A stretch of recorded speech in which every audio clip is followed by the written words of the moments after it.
Time keeps on leaving and we keep on moving. When do we pass on our wisdom to the youth? My veteran story, lost arts discussions, fireside chats with a bourbon or two. It's time to hear the stories by our military veterans. Get yourself ready. It's the Lost Arts Podcast.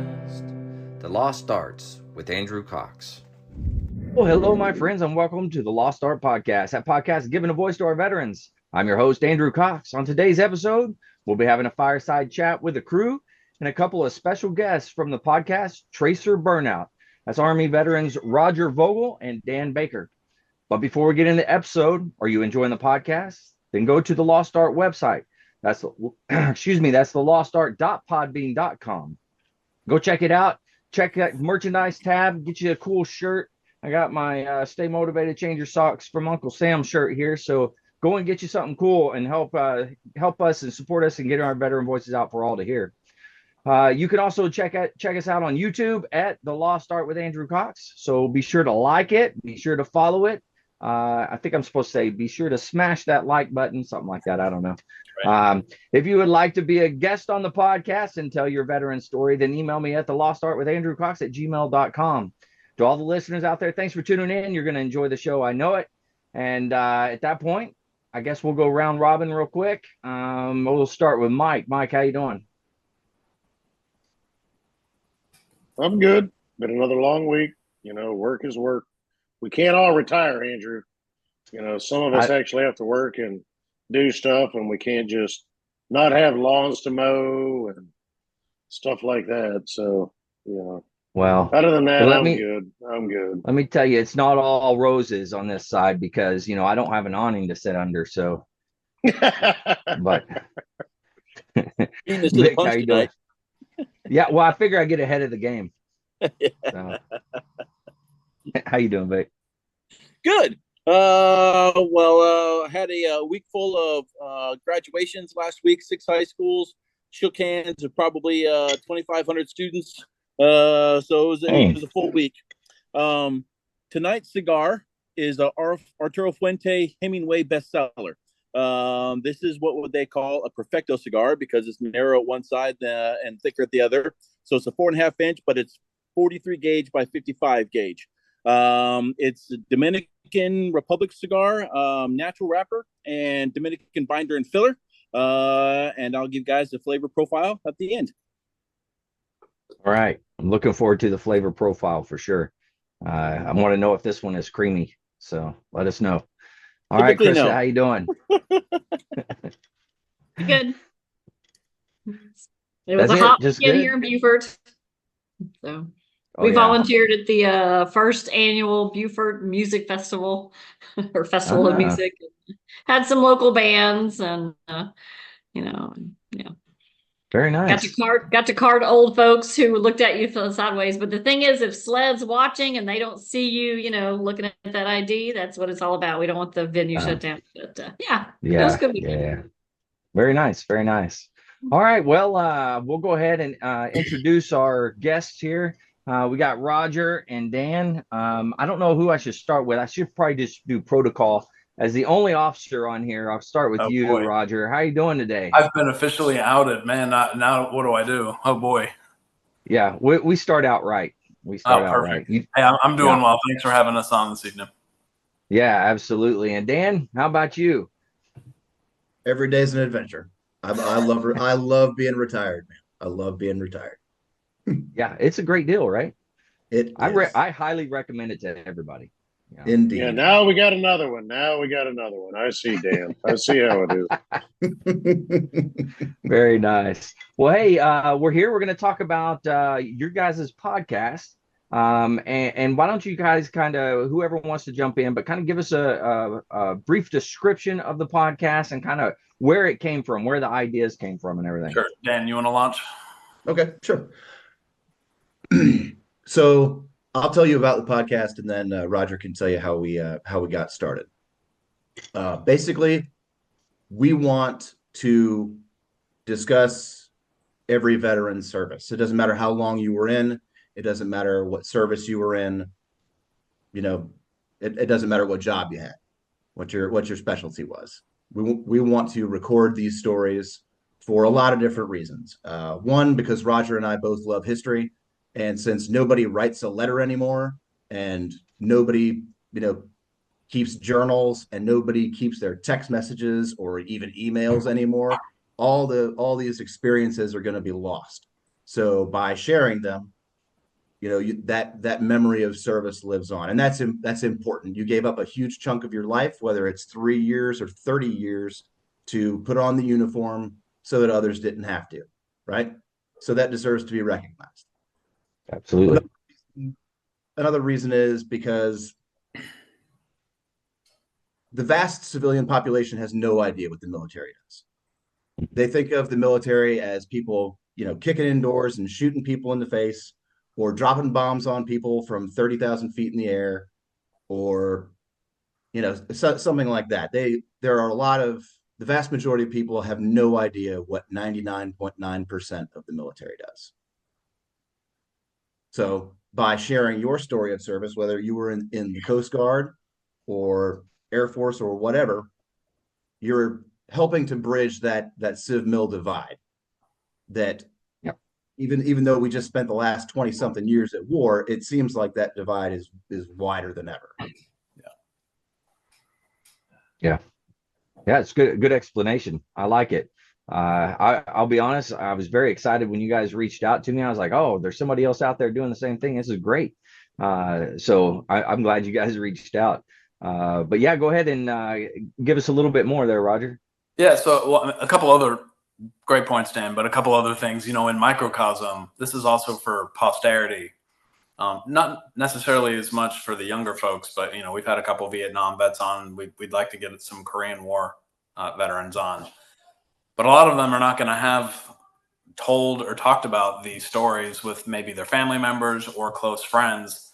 But it's amazing, and I'm sure y'all have all experienced this in your personal lives as well, how just being a veteran yourself will open up conversation with other veterans that they may not necessarily be willing to share with others. And so getting that Korean War vet to sit down and talk about, the Chosin Reservoir and that, what they went through, maybe they've been interviewed for that, maybe they haven't. So being able to capture that, and, for now we're on YouTube, but, it's memorialized in YouTube now for their kids, their grandkids, and beyond. And Dan hit it too with the civ-mil divide. I mean, there are fewer veterans, we'll say, in high levels of our state, local, and national government than ever. There's fewer now than ever. So trying to help kind of bridge that divide, as we like to call it, it's very important. So the origin story for the podcast, I'm active duty. I'm on my way out the door right now. I start terminal leave in less than a month. Not that I'm counting down the days, 27. So last year I had an opportunity to go up to Boston for about a week to do a traumatic brain injury study, because I'm trying to get all my medical stuff together, as one does in the lead up to retirement.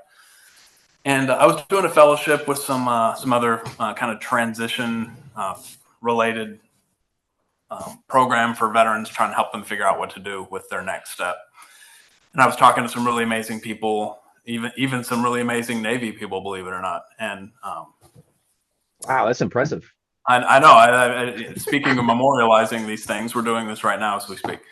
And they put a bug in my ear, and I started thinking to myself, like, I know I want to do something that involves veterans, but what is that thing? And I've been mulling it over for a while, and I couldn't figure it out. And I figured maybe we can start some kind of nonprofit. I don't know what that really means. I just couldn't get my arms around this idea, just out of focus. And so I get off a phone call with a really great guy, and I shoot Dan a text, and I'm sitting on the bed in my hotel room in Boston, and I shoot him a text and just say, hey man, do you want to start a military nonprofit with me or something, ... And he immediately texts me back and says, call me. And so Dan, how did that go from there? He called me up, and I told him, hey, why don't we do a podcast? Because this is something that I've been thinking about for years, like long before I retired. I got tired of seeing all the same generals and admirals and whatnot on CNN and Fox, and they're all giving their, they're waxing poetic about these high-minded ideals about foreign affairs, summing it all up in 30-second clips, things like that. Yeah.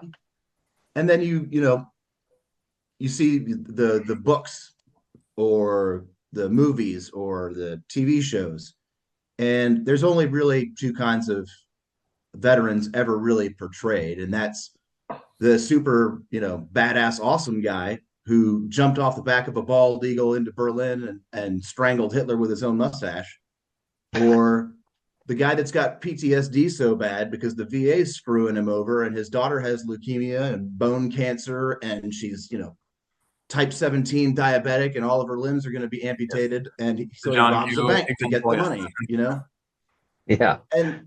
And I'm not saying that those categories of people don't exist. Obviously they do. We may even know some of them, but that leaves out the other 99.999% of people that wore the uniform. And so I pitched it to Roger and I was like, let's do something about just people in service. And so over the course of many long conversations across probably a couple of months, we narrowed the focus down to just military veterans telling their story of their service. And there's a lot of own words. Yeah. And Dan, to your point, there's a lot of really great veteran centric content out there. There's a lot of PTSD focused stuff. There's a lot of just VA benefits in general, informational stuff, maybe a little bit more kind of wonkery as far as history is concerned, or what's going on in we'll say the military industrial complex. There's a lot of really great stuff out there, but what we really wanted to do was kind of brush all that aside, and we'll probably glance off of some of that stuff in our discussions, but this is human interest. Like, we want to focus on humanizing these veterans and making them seem so much more personal and getting those stories out. So it's all about the capital S story. Yeah, absolutely. There are a lot of other organizations, or I should say a lot. I know of a few that do similar things. The Library of Congress has an ongoing project. There's the American Veterans Center that does something similar, and there are I think it's called the Legacy Project. They all do it very similarly, or have a similar idea. But for us, it's veterans talking to veterans. It's not some reporter who has no idea, what you're doing. It's not some, for one of the projects, I won't say which one, you literally fill out a bunch of questions and then you get asked those same questions on camera by some person, and they make sure that you stick to the answer that you gave on the piece of paper. Wow. And it's like, that's ridiculous. It's almost like a tactical debrief. Right. Exactly. The words on paper aren't the experience that you had. So by sitting down with other veterans who have served just like you did, maybe a different job, maybe a different service, maybe for, in a different era, it brings something out. It brings something out of you. And so it just, we narrowed it down, and this is what we settled on. And then there was the back and forth. Oh, sorry, go ahead. Just the back and forth, figuring out what we were going to call this thing. We've learned more about, trademarks and copyright laws and what's, royalties this and royalty free that. And starting this and actually creating it into an LLC and trying to do all the right things. It turns into a rabbit hole that goes deeper and deeper and deeper.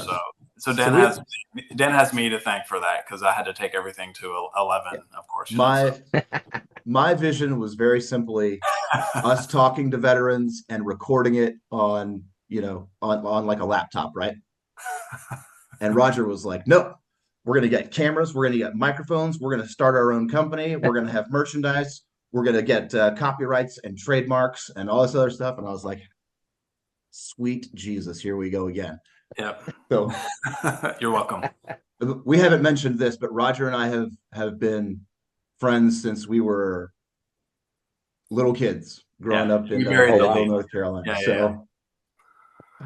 Very So we cool. were Army brats together growing up in, Fort Bragg, North Carolina, and, during the Reagan administration. So, So after about 3 decades plus of friendship, I should have known that as soon as I had an idea, Roger was going to, take it to the highest story of the building as possible, and then want to jump off. So, well, as non-commissioned officer in this relationship, it is your role to keep me from having too many good ideas, and you drop the ball on this. So I leave this at your feet. Of course, wow, that's very typical for an officer to blame the NCO. Yeah, there needed to be, hey, like sir, come here, sir. Right? We're not co-located, so I true. couldn't just slap him. Yeah, it's a little more difficult to slap through the phone. Yeah. That's true. Yeah. I was going to mention earlier, you're talking about different things that are helping the veterans and stuff like that. One of the things that I've learned in doing the podcast, the same type of thing is not only does it help the veteran, I've had family members come back to me saying that these are stories we've never heard. And like, just because they didn't talk about it. And you mentioned, veterans talking to veterans, they seem to open up. And it's very true. I went one time to the VFW, sat down next to some old guy, and he started telling me some stories about, where he grew up and where he went to college and different things about that. And there were people that were there with him that's known him for a long time. They're like, we've never heard that story. Like, you never told us that. So, and it depends on the veteran too, it'll just strike out. So it's pretty cool. Can you tell us where exactly did you come up with the name of your podcast? So many long phone calls of just batting ideas back and forth, and of course there was also me sitting there typing into my Apple podcast app saying what was taken, what wasn't already taken. But we knew what we wanted it to be military themed. We're trying to keep it, again, because it's all services, and eventually we may even find our way into some of the law enforcement and fire first responders, et cetera. So, we'll break out into that when the time's right. But we wanted it to be as military generic as possible, so not too arcane. Because again, we're two Army guys, right? So we know about everything there is to know about Army jargon, but we wanted it to be something as catchy as possible. And again, we had a list that we kind of winnowed down to 4 or 5. And we were kind of batting around, and this wasn't even on the list. And it just kind of came out of the sky, and we both knew, yep, that's the one. That's the one.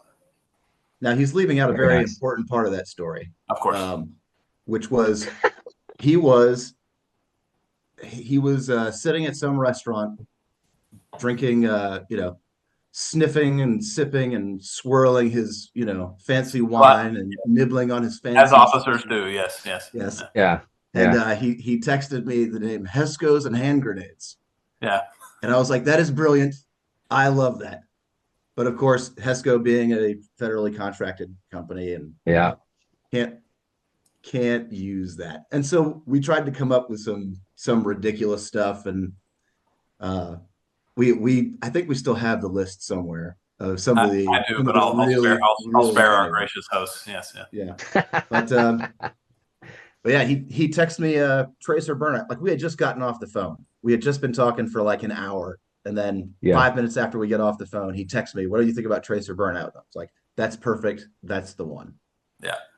Very nice. Yeah, I like it. It's a very unique name, and it's very catchy. Whenever I saw that, it popped up on my I think it was Facebook on the thing. And I was like, whoa, that's cool. And I immediately had to click on it. I was like, so it's one of those things that's very catchy. So kudos to you guys for that. Thanks, Dan. You want to explain to the uninitiated what Tracer Burnout is, literally, and then as a metaphor? Okay. Yeah. Well, as you're all veterans, I don't think I need to explain what a tracer is. But it is essentially the guiding light round, right, for the rest of your rounds. But at some point, it burns out, and your actual, penetrating round continues on, right? Mm-hmm. Well, if you think about your time in service as the tracer round, eventually it burns out. And whether you get out after one tour or you get out after retirement, That's your tracer burnout when you take the uniform off. But the rest of your life goes on, just like the rest of your penetrating. So we are talking about your time in service up to and just after tracer burnout. Yeah. Yeah. Very nice. I like that. Now, what are some of the things that you guys, because I don't know how many episodes you've done total, like 25-ish. Is that about right? No. So, yeah, go ahead, Dan. Go ahead. Yeah. The next episode comes out tomorrow, and that is going to be episode 7. Yeah. 7. No kidding. I thought you guys did more than that. I don't know why. No. With Roger still being in service and us not being co-located, we had to bank a bunch of episodes up front. Oh, yeah. So he was down here on a short stint for, gosh, I think they were only in town for maybe 3 days, something like that. And his lovely wife was gracious enough to let me steal him away for an entire day. And or no. I don't think the family was there. Yeah. No, I think you just came down on your own. Yeah, you were crashing with me. We've done a little bit of both. Yeah. But anyway, so we interviewed the 2 Vietnam vets that were right there in episodes 1 and 2. Mm-hmm. Yeah. But we banked those. So we had one, and then we set the release schedule far enough apart that we could kind of space these episodes out every 3 weeks to the point where Roger is taking off the boots and, move them down here so we can be co-located and have an increased Definitely. And speaking of boots, so we recorded 4 episodes up here right after I'd had a foot surgery. So the 4 episodes we shoot, I think it's 3 through 7. We had a Memorial Day one in the middle that doesn't count, but underneath the table, I'm about 3 days post-surgical, and I got one of those big walking boots on and some like crutches propped up in the corner and everything. So it's a little bit of trivia, but we filmed that at my VFW post up here in York. I'm in Yorktown, Virginia, is where I'm at. Okay. Yeah. Very cool. So what are some of the things that you guys have learned as you're doing your podcast from the veterans that you're interviewing and different individuals as you're going through it? Well, I get the first thing that jumps out to me is a couple episodes ago we interviewed he's a friend from church, but he's a Coast Guardsman. Mm-hmm. And boy, oh boy, I did not know diddly about the Coast Guard. I thought I knew a little bit, but apparently not. So that was a really interesting one, certainly for me. Just kind of there's a whole world out there that we don't even know, and we talked to a fighter pilot. Again, the fighter community is very, he's Air Force, which I guess that counts as the military, but just a whole other world out there. Yeah. But again, to the thing we keep coming back to, we are not extracting information. I mean, you ask kind of leading questions and just care, and people will just talk freely. So it's been pretty easy so far. I'm sure when we get deep enough into our episodes, Dan, we'll probably have a few hard cases at some point. But so far, it's been pretty easy. Yeah, I mean, we go over the service member's record. Yeah. Obviously, certain pertinent information redacted, but we look at the places that you were and some of the things that you've done, and that just kind of gives us guardrails as to how to get the conversation started and to keep it from going off on a rabbit hole or a tangent to keep it focused. But we let them talk as long as they want to talk. I mean, I think our longest episode is a little over 2 hours right now. And our shortest is just over an hour. But I mean, it's as long as they want to talk, we'll sit there and record for 4 or 5 hours. It doesn't matter. Yeah. It's you telling your story of service in your own words and as unedited as possible. Yeah. I do a little bit of the video editing to mix it up when a question is being asked or what have you. But as long as you don't go off on a drill sergeant's tirade, then I won't have to bleep anything out. But I don't cut anything that's being said. Very nice. Yeah, I like that. Speaking of, Mark just joined us. Speaking of drill sergeants, he was a drill instructor. He was actually the sergeant major when I was a drill instructor. and he slapped me around once or twice, made me do things the right way. To be fair, you deserved it. Yes. Yeah. Yes, I'm sure I did. Yeah. So Mark, this is Dan and Roger, and if you want to say anything, Mark, how are you doing? Good. I'm doing great. Sorry about that. My granddaughter had her synchronized swimming uh, uh, show today, so I was doing grandpa duties all day, helping out with that, and just got everything packed up. So sorry I'm late. Oh, that's all right. No big deal. No big deal. All right. So, does anybody have any questions real quick for Dan and Roger? Because I know yeah, go ahead, Vic. Yeah, you got to take Mike. My There you bad. go. I don't normally mute. Dan, where are you located at? You've said a couple times coming on down here and that kind of stuff. Where are you at? I'm in Fayetteville, North Carolina. So back here where Roger and I grew up, both of our folks retired here after our dads got out of the military. So this is, it's always been home, and I came back here, and this is where Roger's coming back to here very soon as well. In a month. Yep. Not that I'm counting 27 days. Speaking of which, nice. We've been polling people on social media, and we haven't really nailed it down yet. We're looking for a good name for the studio. It has to be a noun, so like the Foxhole or something along those lines. So we do offer that to the group if anybody can think of something good. We're democratizing. So okay. Oh, wow. Very nice. All right. Anybody have any good ideas, names? I'm sure there's a couple of good Army names we can come up with that they may or may not appreciate, but that's all right. We'll pass on that. Just call it the bunker. It's just the bunker. The bunker. Yeah. Lateral limit. It works. Yeah. I like it. Stuff like that. It's all good. If you come up with anything clever, you can always, and we're not on the show, then you can always go over to the social media and throw it out there. Okay. Nice. Roger is glued to the social media because that is part of his job description as part of the company. Yes, I've surpassed my teenage daughter on being on social media more than she is. So I'm not proud of this fact, but but that's pretty impressive. I'm not gonna lie to you. Have no fear that if you have an idea at 3 a.m. and you throw it on the social media, Roger will see it within a few hours. Oh, geez. Well, it's not that bad. I probably will see it for a few days. Very nice. What is your guys' social media? What is it?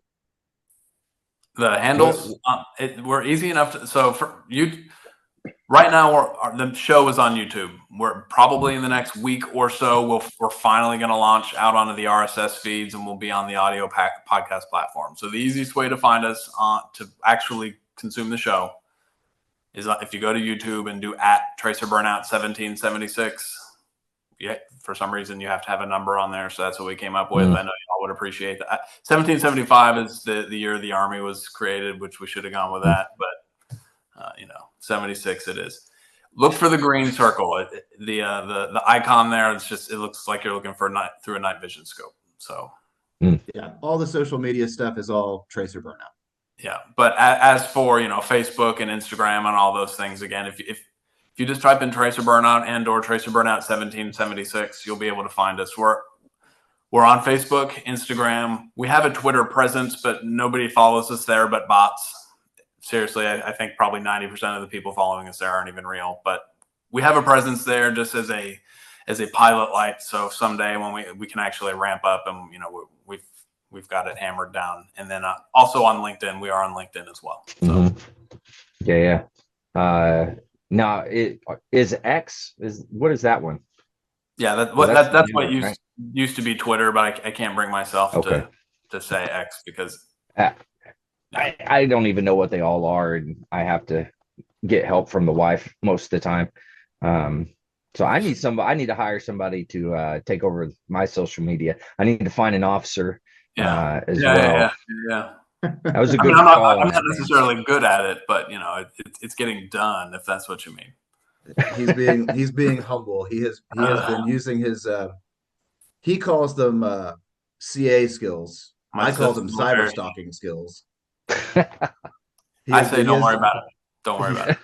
So maybe we should give a little bit of background on ourselves too. So I commissioned as a field artilleryman. So I was a field artillery officer with my first 4 years. I was in the 82nd Airborne Division. I was a fire support guy. What that means is I was in an infantry company or an infantry battalion, working with the forward observers. Basically, worked for me and or the company commander of that any maneuver unit. So that's what I did. I did a rotation in OEF 6, so that would have been 0506 in eastern Afghanistan, Gardez, Paktia, that area, a little bit of Kaust.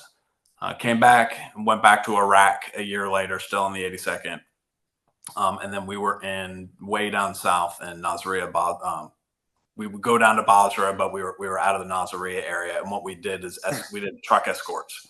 So we would pick up the KBR trucks down in Buka and Kuwait and escort them all the way up to Anaconda, north of Baghdad, and turn around and come back. Which, if everybody knows, during that period, that's when all the EFPs were ramping up. Our good friends, the Iranians, were sending all that stuff into country. So that's really where the threat was on MSR Tampa, ASR Jackson, Route Irish. I know all these names sound familiar to most of everybody. So we were, dodging EFPs for 15 months. Came back. I decided I wanted to be a special operations guy. So I went to the qualification course for civil affairs. Civil affairs, kind of the bottom line is, we are the ones that are oftentimes doing the interface with the host nation military, a lot of the government entities, some of the non-governmental organizations. Anytime we're downrange, sometimes it's before there's a conflict, sometimes it's during a conflict. More often than not, it's before. So just making friends and doing all the homework, figuring out the area, mapping it out as far as knowing where all the airports are, what do the roads look like, what kind of runways do we have here, what kind of aircraft can we bring in, what's the clearance on the bridges. So there's a lot of infrastructure, kind of civil engineering aspect to it, and then we hand all that information off to the real smart people who map all that stuff out for us. So that's kind of in a nutshell what my career path has looked like. How about you, Dan? Okay, so here's a real nutshell. I was just a ground pounding infantryman for 23 years and 11 days. And that, the infantrymen are good at everything, but master nothing, right? So I carried the 240 up the mountains of Afghanistan, and I followed behind all those units in training down in the swamps of Fort Polk. And I blew up people from my old BMP upgraded Humvee out at NTC in Fort Irwin, California. So I did everything and everywhere, but I never went to Iraq. I went to Afghanistan a lot, but I never went to Iraq. That's and impressive. After 23 years and 11 days, that was enough, and I got out, and I love it. Dan's full-time retired. I'm looking for my next gig right now. Well, I think you found your next gig. I think the next step for you is you got to get a sponsor, and then you can start getting paid to do it. That's what you need to get. That would be nice. Yeah, it would be nice. That is true. All right. Well, I know we were discussing, on the last podcast, we were talking about the lost art of being a kid, and you two grew up together. And so tell us a little bit about being a kid, growing up together there, and kind of, I guess, tell us what you guys did as kids and what you got in trouble doing. Oh man, we met at the watering hole, and no, I don't mean the bar. I mean, it was literally, there was a creek behind our houses that we would always congregate at. So, I aptly named the creek. And all the kids in the neighborhood would all go down there and catch crayfish. And it was just this is North Carolina now, so generally kind of swampy, warm water. But this cold water spring ran right through the middle of the neighborhood there. And so the water was cold enough that it kept the snakes away. So it was really safe as far as that was concerned. So there was no real concern from the adults. And kids would just go down there and catch frogs and crayfish. And Dan and I hit it off pretty early on. Dan also has an older brother, a couple years older. Him not as much, but we love him anyway. But So yeah, I mean, that's really how we met. And so we lived together twice, right, Dan? So I mean, we were there in the 80s, took a break in the early 90s, and then came back in the mid 90s. So very cool. Yeah. Well, I know at that point when you met Dan, did he still have his Wooby at that point? His little blanket. You mentioned that in the conversation. How dare you? Yes. Yeah. Actually, I had one of my dad's old Woobies as a kid. Oh, yeah. Nice. Okay. And he let you borrow a smoking jacket too, right? Yep. And I tell you what, field jacket liner. And I can't speak for the other services, but the Army pays a lot of money for a lot of equipment that is hot garbage. But occasionally they get something so right that it never needs to be changed. And the poncho liner, the Wooby, is definitely top 3. Liner, poncho, one each. Yes. Oh yeah. And I would agree with that wholeheartedly. I like that they're making jackets out of them and all kinds of stuff now. Yeah. Yeah. It's pretty cool. I mean, ultimately, that's what the field jacket liner was a Wooby with sleeves on it. That was before it was fashionable. But. Yeah. Very true. Yeah. Going back to the last talk you guys had about the lost art of being a kid. I was listening to that conversation you guys had, and you guys were talking. I can't remember who it was, but you guys were talking about like how when we were all kids, you just went outside and played, right? And your parents didn't think about, oh, how am I going to get a hold of him? How am I going to know where he is? They just knew that as soon as the street lights came on, you'd be home. And would you ever let your kids go and do that today? And it's like, no, because somebody said no, because the world is crazy. And I don't disagree. The world is crazy. But I think to a degree that it's always been like that, but we didn't know. Like as kids, we didn't know about all these creeps and weirdos out there, but they were there. And our parents didn't know that they were there as much, or they knew more than we did, but they didn't know as much. But with the rise of social media and the 24-hour news cycle, and you constantly have all this information that is almost universally bad being pumped at you from every which way, whether it's the radio or social media or TV news cycles, because nobody talks about good things anymore, right? It's always got to be bad news because bad news attracts the eyeballs. Yeah. I think that's what it is.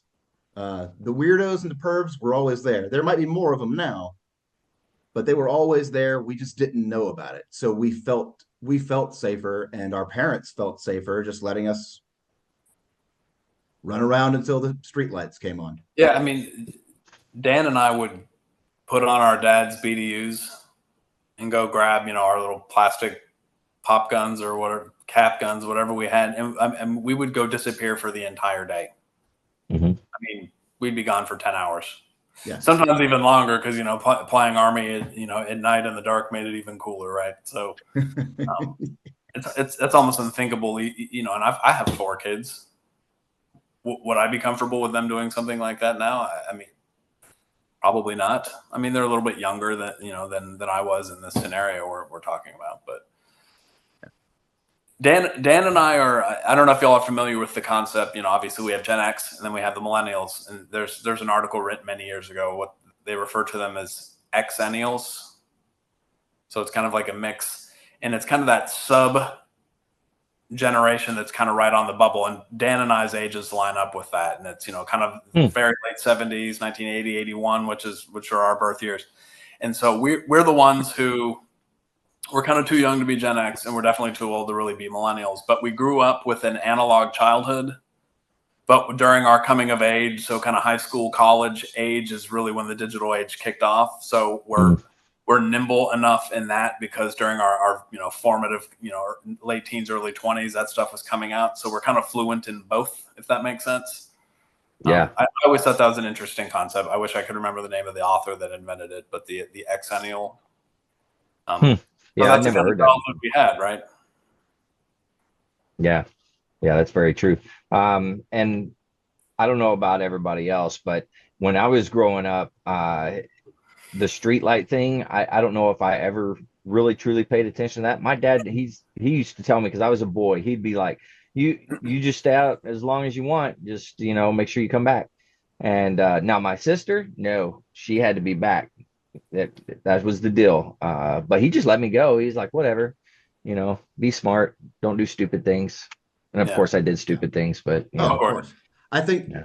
I was severely allergic to poison ivy when I was a kid. And Roger and I running around the woods playing army or catching crayfish or fishing where there were no fish. We did that a lot. Well, too. there's little bluegills, not much, but yeah. But even after I came home and had, by the next morning covered literally from head to toe in huge poison ivy blisters, my mom would, throw a fit about it, and she would give me some, home remedy treatment concoction. And then as soon as it was 10% better, she'd kick me right back outside and say, go play. And then I'd run right back down to the woods. Yeah, I like that. Yeah, poison ivy is no joke. If you get that stuff, that's I'm telling you, man, I got it so bad that one time my mom had me go around to all the kids' houses in the neighborhood so that they could see how bad poison ivy could get, because my eyes were swollen shut, like my mouth was swollen shut. I mean, it was he was so a living bad. PSA. Yes. Yeah. I mean, it was like the elephant man. It was bad. It was bad. And I would go around and I couldn't even knock on the door. So my little sister had to go with me and knock on the door for me. oh my God. Yeah. And we called him the elephant man ever since. It was that bad. But it didn't stop me. As soon as it was better, I'd run right back down to the woods, and Roger and I would go nuts again, and I'd come back with poison ivy again. Yeah. Wow. Yeah, it's like all those after school specials back in that, back then. It was done. Oh, I lost him. Did you guys lose him? Yeah, we lost. He froze for a second. Yeah, he froze. He's better when he's quiet, anyways. Fair enough. You haven't lived until you've inhaled burnt poison ivy. A work detail. This is Fort Bragg, Camp McCall. I was part of a work detail many, many years ago, and I inhaled a whole bunch of their slash and burn in areas and clearing, and it put me in the hospital. That was not a fun experience. Hey, make sure you put that down for your claim. Done and done. Yeah, good. That's funny. Is Mike back? Are you back? You got to say it again because we didn't hear you, Mike. After school special and cut out. So I caught the tail end of Vic saying something. I didn't hear what he said, so I just sent him your number one response. So, but anyways, I was saying the after school specials back in those days, after the fact, it would go to the behind the stage, and you'd see the back of everything, they'd be sitting there. Let's get serious about this. Poison ivy is no joke. It's no laughing matter. It's no laughing matter. That's all I was going to say. And Vic was probably right. I didn't hear all what he said. Probably wasn't worth. Yeah. So just read what I said to you, Vic, and just take it to heart. There you go. Very nice. Very nice. Vic has that profile going. Go ahead. I didn't hear you. The flavor profile. How's it going? Is it too soon to say? Oh yeah. Give us a little recap on your cigar. Actually, it's kind of an earthy cigar. Sorry, it's my dog. He decides he wants some attention. It's like an earthy cigar. It's got a little bit of coffee flavor to it, and I dare say maybe even a little bit of like a bitter chocolate. But it's smooth, not green. Earthy isn't code for something else. Okay.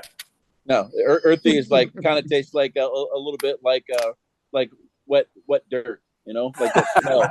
Okay, so the smell of wet dirt. As good as it sounds. All right.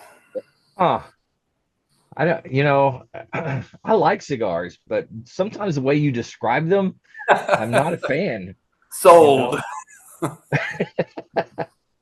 But I do like cigars. I do. I do. Yeah. Tell you what, if you go onto like a, oh gosh, what is it? Cigars International, and you can order some great cigars from all over the place for a decent price. Been there, done it. Those are the exact same words that they use to advertise every cigar in Cigar International. Earthy, chocolatey, smooth, creamy, things like that.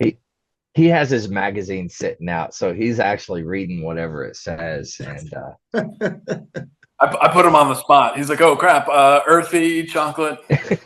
Yeah.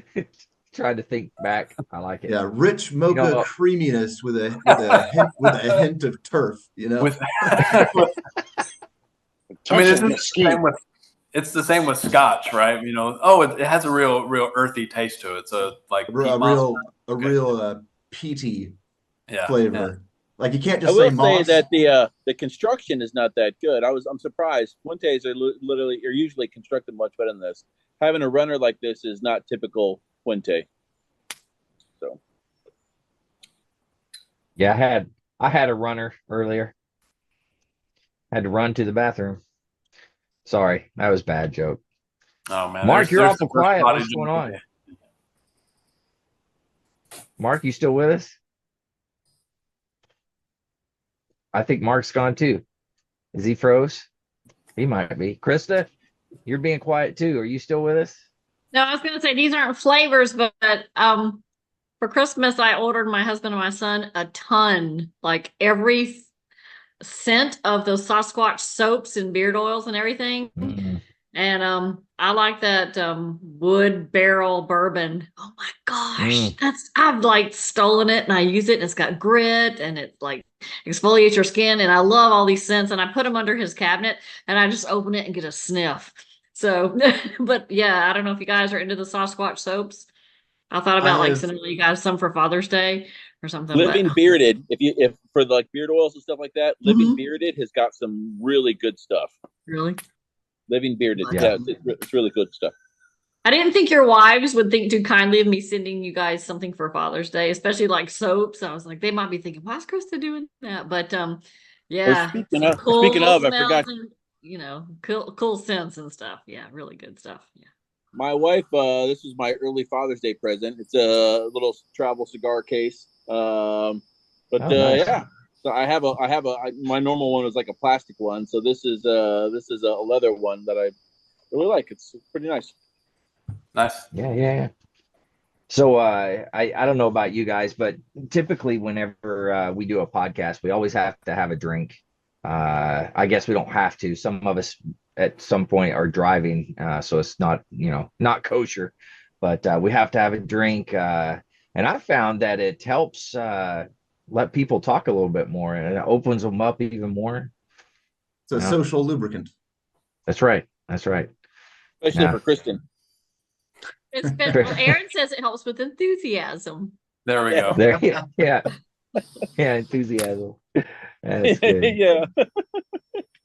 So, Roger, Dan, is there anything else that you guys wanted to bring up about your podcast, or even just chat here in the while we're sitting here?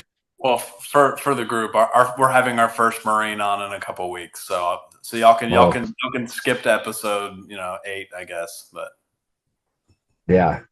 Well, that'll be interesting. Show whoever it is, show them some good love, and give them a hard time, as it should be. So, look, Mark's back. I'm back. Mark, you were being super quiet. We were wondering what was going on, and then you just weren't there. And we discovered that after a while. I tell you, they're hacking me. The government's hacking me since I've been talking about California. They've been hitting me. I've been having nothing but internet problems the last week or so. Yeah, it makes sense. It does. Yeah. I don't think that's necessarily the government attacking you or going after you. I think that's just that state falling apart. Well, it's falling apart. There's no doubt about it. They're laying people off in all at the universities here in California and hiring illegal aliens to take their place. Such a great Wow. concept. Good luck. Wow. Would you say California's 2.5 also years passed- left, Mark?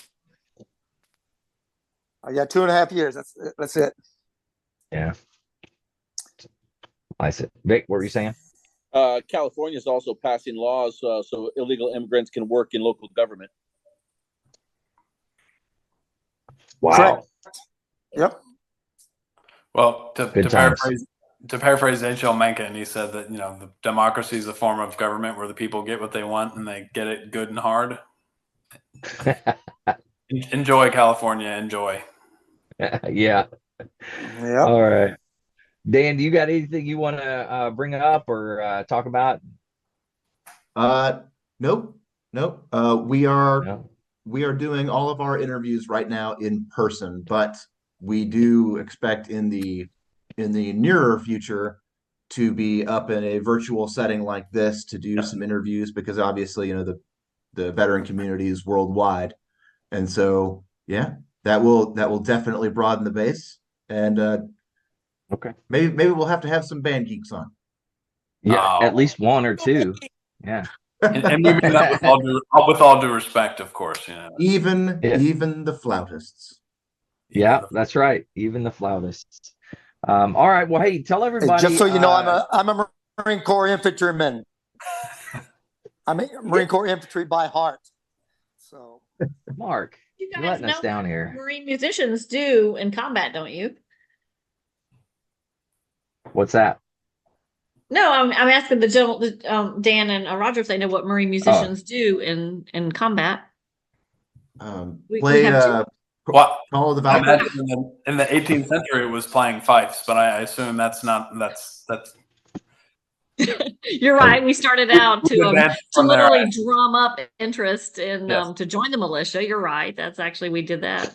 So pardon the pun, drum up interest. But no, we do interior guard for air security. Mm-hmm. Yeah. So that's our Marines secondary. are infantry first, of course. So Of course, Marine musicians, so kind of thing. But everyone is a trigger puller first in theory, right?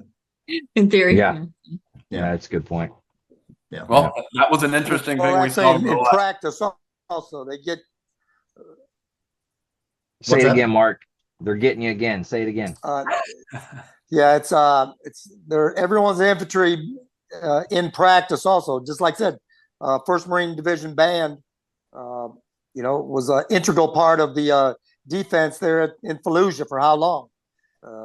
So I mean, yeah, we the MOS. Good year they were over. Like we always say, we can train a monkey to do a job, but we get paid to be Marines, and that means going wherever it gets called.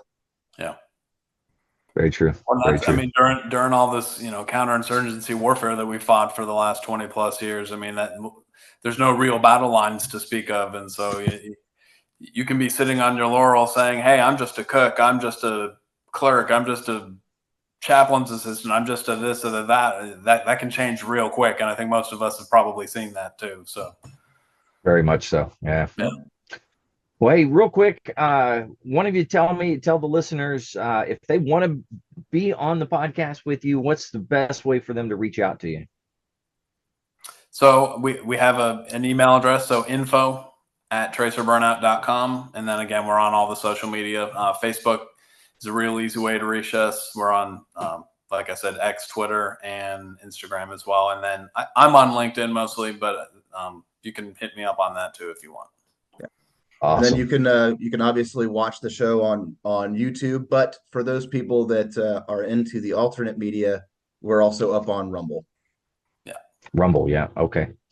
Very nice. And you said you eventually are going to be on all the different podcasting sites or whatever?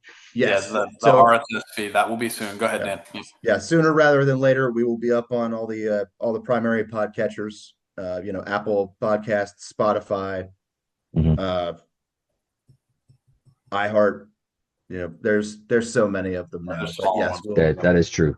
They're everywhere. We'll be up on the vast majority of them. I think there's 3 that I've never even heard of before that we won't be up on. But I mean, Yeah. 3 out of 40. Okay. Yeah. And then Very we're true. always on YouTube.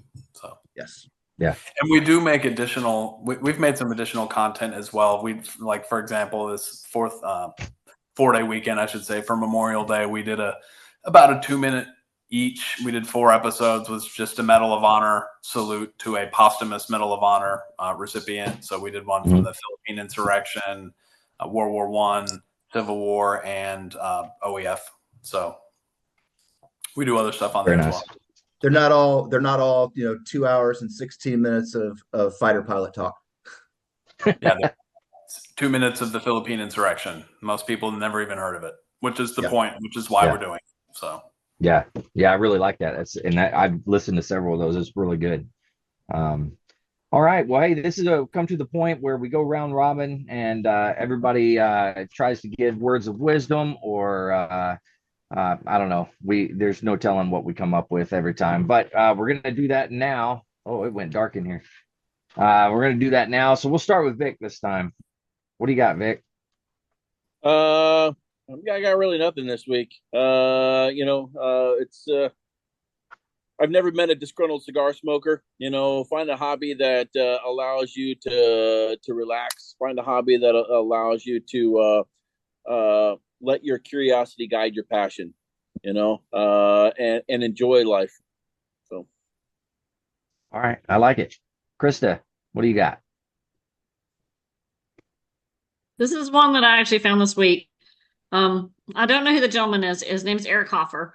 But when you automate an industry, you modernize it. When you automate a life, you primitivize it. And I don't know if I'm saying primitivize correctly. So, I don't know. We should ask the officer. Is that correct, Roger? But the survey says yes.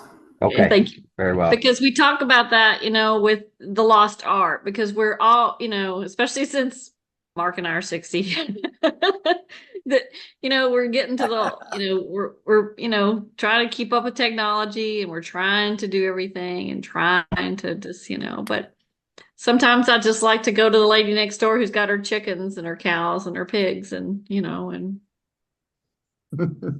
Yeah. Okay. I rest my case. All right. Sounds good. Okay, Mike, what do you got? First and foremost, logging onto the podcast before the podcast started, as soon as I saw Dan and Roger, I was like, oh, man, I got company. Finally, I got 2 bald guys. It's a very good look. Yep. You are not alone. We can't, not everybody can be this way. And it just is what it is. But that is true. Yeah. But no, it was actually today I was talking to you got a guy I work with, always seems to have these words of wisdom. He's an Army vet, so maybe that's why. Makes sense. He has these words of wisdom. We were talking about something because there was a bunch of, it was a whole weekend of work and phone calls and this and that, and work calls. But we were talking about something, and I won't get into it, but he said, it's easy to have a solution to everybody else's problems. You can look from the outside in and I can tell you what's wrong with you, whether it be, overeating or alcoholism or this or that or whatever you see in other people's lives. But he said, until you actually stop and take a good look at yourself, you will never be able to solve your own problems. Wow. That's good. I like that. Thanks, Mike. All right. Should we go to Mark or should we let Roger and Dan go before Mark? You got a good one this time, Mark? I don't have a zinger this time. So no zingers? Okay. All right. Well, we'll go with you, Mark, because I know our 2 Army brethren are going to have some zingers. So putting them on the spot. It's good. So the only thing.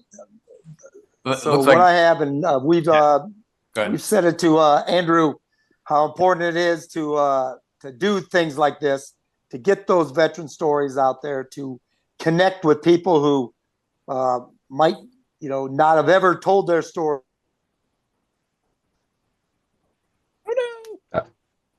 And we're down again. He's saying something important. It's Zuckerberg too. I know. Yeah. Bam. Okay, we'll come back to him.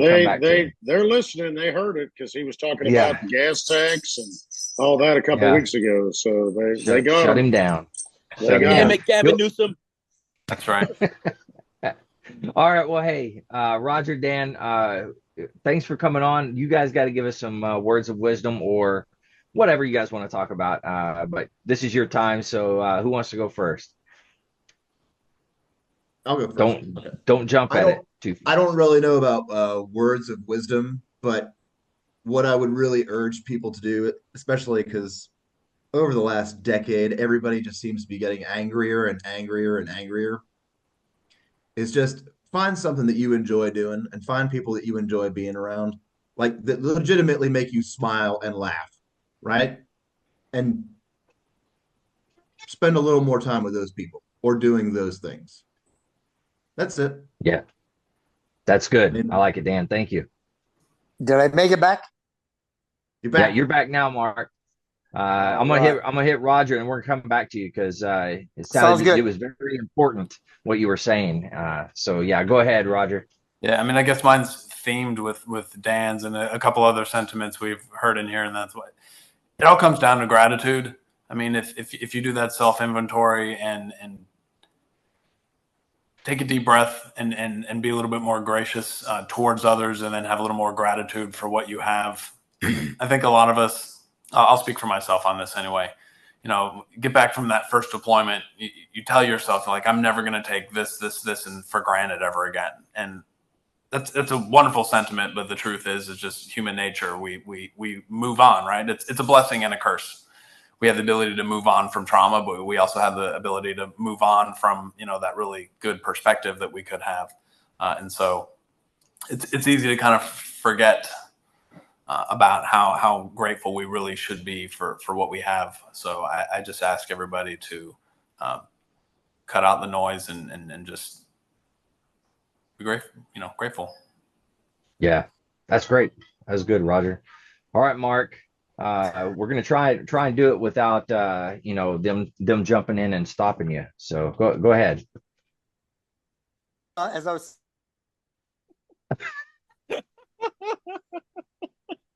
I should have went to a second ago.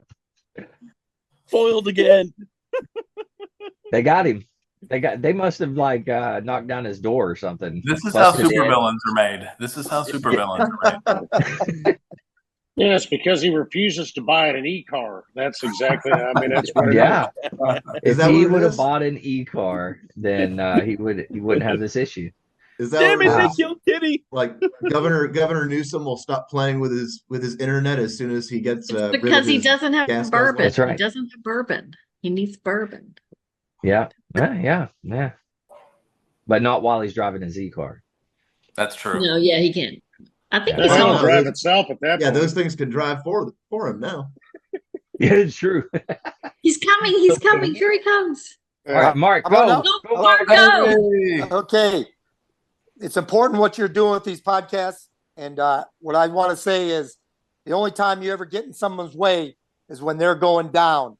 And the only time you look down on another person is when you're trying to help them up. Wow. Well said. I like that. I thought you didn't have any good zingers. That was a good one, Mark. Yeah, he made us earn it, but it was good. Yeah. I mean, we worked hard to hear that. That's good. Yep, and they shut him down for that one for good. I know. It was immediate. He's gone again. As soon as he said it. We'll never hear from Mark again. Hey, oh, he's back. See, I can hear all of you. Why they're cutting me off. It's because you don't have that car. I'm telling you, that e-car. You got to get it. Just drink the Kool-Aid, Mark. Come on, drink the Kool-Aid. And y'all think of Aaron, because I guess his uncle passed away. Yeah. That's right. Yeah. And that's where Aaron is right now. He's in Arkansas with family. But yeah, speaking of that, we're going to go ahead and close this one out. Dan, Roger, thank you for coming on. What you guys are doing is fantastic. and I'm excited to have somebody else out there doing the same thing. So it's really cool. And thanks for reaching out to me as well. It was awesome. Thank you I for having us appreciate on. it. Thank you. Yeah. Thanks. Yeah, no problem. Awesome. To the podcast crew, thanks. I appreciate you guys every single time coming on here and helping me out and keeping me straight from time to time. I appreciate it. But hey, as a reminder for all the veterans out there, if you're struggling, you need assistance in any way, please reach out for help. The VA has some incredible resources to assist in your time of need.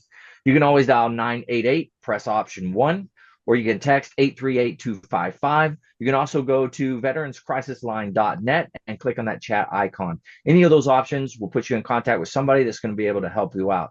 But remember, one veteran life lost is one too many. I care about you. The crew cares about you. Roger and Dan, along with all the veteran community, care about you. So please, please, please reach out for help. With that, one last thanks to you guys, Dan, Roger, Tracer Burnout. That's the podcast. So make sure you go and check it out. They're doing some fantastic things. And to the crew, thank you. And to all the listeners out there, stay motivated, change your socks.